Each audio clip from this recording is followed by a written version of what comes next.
Hey everyone, day 13, China and the Three Gorges Yangtze River Tour. Just absolutely incredible. We're down on day 2. We have one more day before we get to the Three Gorges Dam, and everything just starts to change. You know, the river was really wide. It begins to get a little narrower as we get down. The walls of the mountains get steeper and higher. We stopped for a 2-hour shore excursion here and go ashore. Pretty cool. All the other ships pulled up next to us. It was pretty crazy how many boats are on this river. And then we continued down the river. Now remember, this project was done primarily for flood control, and the secondary reason it was done is for navigation, to get ships up and down the river. This river is 6,000 kilometers long. This reservoir is 4,000 kilometers long. It's the biggest reservoir in the world, longer than Lake Superior. Just absolutely incredible.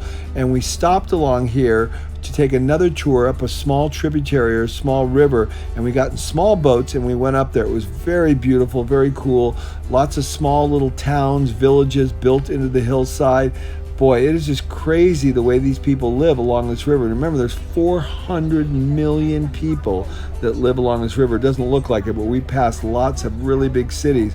But here we're on a small tributary going up there, and our guide Juju told us all about it because she's actually indigenous. She's from this area. She lives in a small village. She actually comes into town and hikes for 1 hour through the mountains to get down to a boat, which then takes her over to where the ships come in, and she leads tours up this tributary, this small little area. And it's very, very beautiful. The mountains are really tall, really high, really steep, and she gave us a lot of good historical background. But it's very interesting and super beautiful. I was a little surprised how clean the water was up here. So as we get deeper down into it, the water looks a little nicer, and you know what? The weather was incredible. We were very lucky. We saw some shrimp fishermen there as well.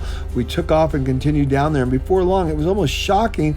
It got sunny, and we just were not used to that because we haven't seen the sun in a long time. You don't see the sun much in China. It can be a little bit overcast, a little misty all the time, and before long, the sun came out, and we were going, wow, this is fantastic. So to have the sunshine on these beautiful cliffs, these beautiful mountains going down this huge tributary, it was just incredible. And there's the sun, it popped out. Remember, a lot of these cities were 1 million people that they relocated, and we're going to get into another big one right here in a minute. And before, the city was much further down below the water level, and they rebuilt the entire thing. So there you go, day 13, China and the Yangtze River.